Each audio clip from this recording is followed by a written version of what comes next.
Assalamualaikum warahmatullahi wabarakatuh.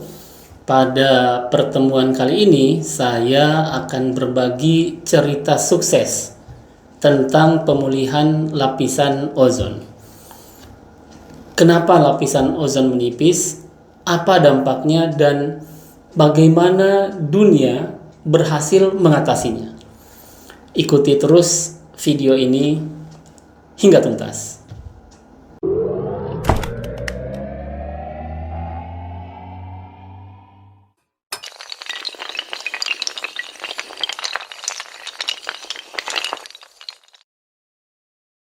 Lapisan ozon adalah lapisan tipis di atmosfer yang berperan sebagai perisai pelindung bagi planet bumi, yaitu dengan cara menyerap radiasi ultraviolet dari matahari. Tanpa adanya lapisan ozon, maka sinar ultraviolet yang merusak akan langsung mencapai permukaan bumi. Dan ini membahayakan bagi makhluk hidup, termasuk bagi manusia. Radiasi ultraviolet ini diketahui dapat menyebabkan kulit terbakar, kanker kulit, merusak DNA, merusak mata, dan sebagainya. Selain itu, sinar ultraviolet dapat menyebabkan kerusakan pada tanaman dan hewan. Ini termasuk mengganggu reproduksi ikan, kepiting, katak, dan fitoplankton. Beberapa pakar karena itu mengatakan bahwa tanpa adanya lapisan ozon, maka tidak ada kehidupan di planet bumi. Perlu dicatat bahwa penipisan lapisan ozon dan pemanasan global adalah dua hal yang berbeda. Pertama, pemanasan global itu dipicu oleh sinar inframerah, sementara lapisan ozon oleh sinar ultraviolet. Kedua, pemanasan global itu disebabkan oleh tingginya konsentrasi CO2 atau karbon dioksida dan gas rumah kaca lainnya di atmosfer. Sedangkan penipisan lapisan ozon itu disebabkan oleh tingginya konsentrasi senyawa CFC atau chlorofluorokarbon dan bahan perusak ozon lainnya. CFC adalah zat kimia yang biasa digunakan pada pendingin ruangan, lemari es, insulasi busa, pengharum ruangan, penyemprot rambut, dan sebagainya. Hubungan antara CFC dengan penipisan lapisan ozon itu baru diketahui pada tahun 1974 oleh dua peneliti dari Universitas California, yaitu Mario Molina dan Shirley Rowland. Kalangan industri tentu saja menolak keras penemuan ini. Mereka bersikukuh bahwa CFC tidak berbahaya dan aman digunakan. Mereka bahkan menuduh bahwa teori penipisan ozon adalah fiksi ilmiah dan tidak masuk akal.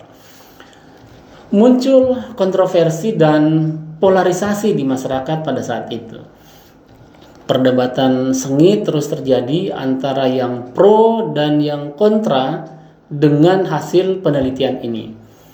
Sementara perdebatan berlangsung, penggunaan CFC tetap berlangsung. Hingga kemudian tahun 1984, sebuah penelitian menunjukkan bahwa lapisan ozon di atas Antartika telah kehilangan sepertiga ketebalannya dibandingkan dengan dekade-dekade sebelumnya.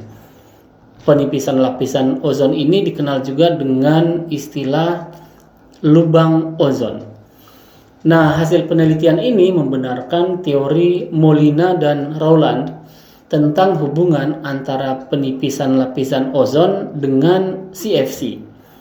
Sebagai catatan, keduanya kemudian mendapat penghargaan hadiah Nobel bidang kimia pada tahun 1995. Penipisan atau lubang ozon ini mendorong PBB turun tangan karena ini sudah menjadi masalah global.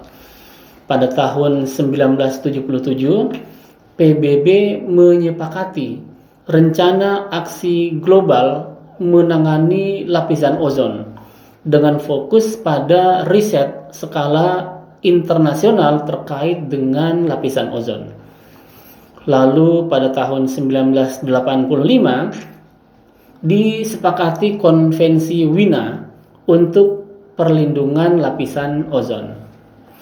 Nah, baru kemudian pada tanggal 16 September 1987 PBB mengadopsi protokol Montreal yang menghapus secara bertahap penggunaan CFC dan bahan perusak ozon lainnya. Protokol Montreal ini ditandatangani oleh semua negara dan ini satu-satunya perjanjian yang diratifikasi secara universal. Karena itu, pada tanggal 16 September diperingati sebagai Hari Ozon Sedunia. Dengan protokol Montreal ini, maka produksi dan penggunaan CFC dihentikan di seluruh dunia, tentu secara bertahap. Namun pada tahun 2018, konsentrasi CFC ternyata tidak turun secepat yang diharapkan. Ini berarti bahwa ada emisi yang berasal dari suatu tempat yang tidak dilaporkan. Setelah dilakukan investigasi, ternyata emisi CFC tersebut berasal dari pabrik-pabrik di Cina yang digunakan dalam busa insulasi. Setelah hasil investigasi tersebut diumumkan, pemerintah Cina segera menindak pabrik-pabrik tersebut dan dunia kembali ke jalur yang benar dalam mengatasi penipisan lapisan ozon.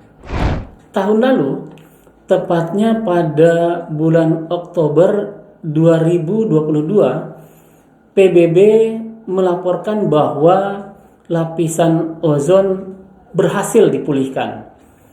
Artinya, protokol Montreal berfungsi seperti yang diharapkan dan berhasil mencegah sekitar 2 juta kasus kanker kulit setiap tahun. Protokol Montreal juga berhasil menghindari jutaan kasus katarak di seluruh dunia. Pertanyaan yang muncul adalah, kenapa protokol Montreal bisa berhasil? Nah, menurut Susan Solomon, ini peneliti dari Badan Penerbangan dan Antariksa Nasional Amerika Serikat, seperti yang dilansir oleh BBC News, ada 3 faktor kunci keberhasilan protokol Montreal. Pertama, para peneliti berhasil meyakinkan masyarakat global bahwa lubang ozon sangat berbahaya bagi kesehatan umat manusia. Ini membuat isu lapisan ozon menjadi personal bagi semua orang. Kedua, penggunaan teknologi citra satelit. Dengan citra satelit yang dipublikasikan, semua orang bisa melihat dengan jelas penipisan atau lubang ozon. Dan ketiga, ada solusi praktis untuk mengatasi lubang ozon. Dalam hal ini, senyawa CFC dan bahan perusak ozon lainnya bisa diganti dengan cukup cepat dan mudah. Meskipun ada senyawa pengganti CFC yang ternyata merupakan gas rumah kaca yang menjadi penyebab terjadinya pemanasan global. Nah, jika protokol Montreal berhasil mengatasi lapisan ozon, bagaimana dengan pemanasan global dan perubahan iklim? Nantikan terus video berikutnya dan Tetap semangat.